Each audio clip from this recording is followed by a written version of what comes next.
Subscribe to my channel and hit the bell icon so you never miss any video from my channel. बिस्मिल्लाहिर्रहमानिर्रहीम, अस्सलामु अलैकुम या अली अलैहिस्सलातु वस्सलाम मदद।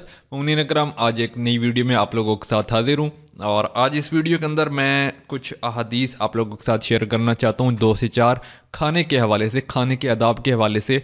तो ये किताब है तौज़ीउल मसाइल अल-मोमिनीन बेज़ुबान चहरदा मासूमीन अलैहिस्सलाम। ठीक है, ये मैंने काफ़ी इसका जिक्र भी किया हुआ है अपनी वीडियोस के अंदर और इसको तालीफ़ की है आसिफ अली रज़ा साहब हैं। ठीक है, उनकी ये तालीफ़ है।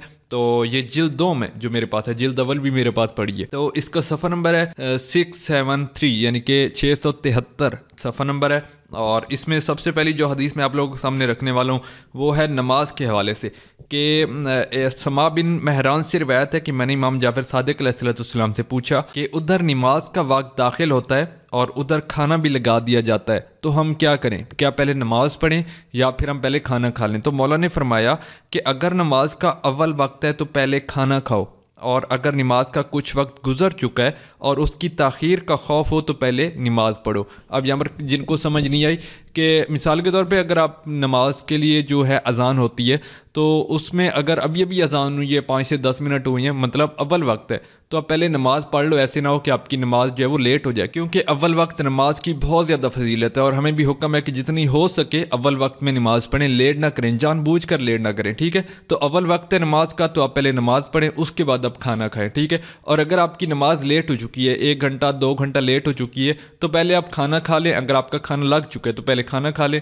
उसके बाद आप नमाज को अदा करें। एक और हदीस है कि मुअम्मर बिन खुलाद से रिवायत है कि मैंने इमाम अली रज़ा अलैहिस्सलाम को फरमाते हुए सुना, आप अलैहिस्सलाम फरमा रहे थे, जो शख्स अपने घर में खाना खाए और उससे कोई चीज़ गिर जाए तो उसे उठाकर खा ले, और जो शख्स सहरा में या घर से बाहर खाना खाए तो उसे परिंदों और दरिंदों के लिए छोड़ दे। अब यहाँ पर बहुत ज़्यादा मैंने काफ़ी लोगों से वही बातें सुना है, वो कहते हैं कि यार देखो, जो चीज़ दस्तरखान पे भी गिर जाए ना उसको मत उठाओ, कि वो जितने भी छोटे छोटे कीड़े होते हैं ज़मीन पर उनके लिए ये खुराक है। तो ये हुक्म सिर्फ घर से बाहर के लिए। मौला ने फरमाया कि घर से बाहर हैं आप, तो वहाँ पर अगर कोई आपसे चीज़ गिर जाती है तो वहाँ पर आप उसको ना उठाएँ, और जो घर के अंदर है, ठीक है, आपने घर के अंदर दस्तरखान लगाया हुआ है, वहाँ पर कोई भी चीज़ गिर जाती है तो उसको आप ज़रूर उठा कर खाएँ। उसकी वजह भी मैं अभी एक और आके हदीस में आपको समझ आ जाएगी कि ये ऐसा क्यों हुक्म है।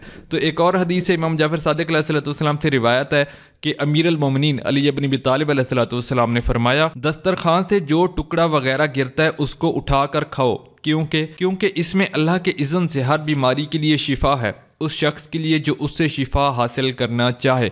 तो ये मौला अमीर अल-मोमिनीन अलैहिस्सलाम से रिवायत है। मौला ने फरमाया कि दस्तरखान पे जो भी चीज़ गिरी हो, अगर आप उसको शिफा की नीयत से खाते हैं, ठीक है, आपने पहले मतलब नीयत कर ली है कि इसको मैं शिफा की नीयत से खाना चाह रहा हूँ, तो उससे आपकी जितनी भी बीमारी होती है ना जिस्मानी, वो दूर होती है। तो इसलिए हुक्म है कि दस्तरखान पर जो चीज़ गिरी हो उसको उठा के ज़रूर खाएँ। एक और भी हदीस आप लोगों के साथ शेयर करता जाऊँ। मोहम्मद बिन अबू नसर से रिवायत है कि इमाम अली रज़ा अलैहिस्सलाम ने फरमाया, जब खाना खा चुको तो चित यानी कि पीठ के बल लेट जाओ, ठीक है, और दायां पाँव बाएं पर रखो। अब ये क्यों हुक्म है, इसकी मैंने एक और हदीस यहाँ पर तो इन्होंने वजह तो नहीं बताई कि इसको क्यों, मतलब इससे क्या फ़ायदा, आपके फ़ायदा क्या होगा, लेकिन एक और मैंने कहीं पर पढ़ा था कि इससे आपका जो हाजमा है ना, मतलब जो चीज़ आपने खाई है वो जल्दी हज़म हो जाती है इस तरह से। ठीक है, तो ये थी 2-4 ऐसी अहादीस जो मैंने ज़रूरी समझा आप लोगों के साथ शेयर करना। इंशाल्लाह आगे भी वीडियोज़ के अंदर मैं आप लोगों के साथ और अहादीस शेयर करता जाऊँगा। जो किताबें हैं, ठीक है, मैं अपने से ऐसी कोई चीज़ नहीं शेयर करूँगा जिसका मेरे पास रेफरेंस ही ना हो।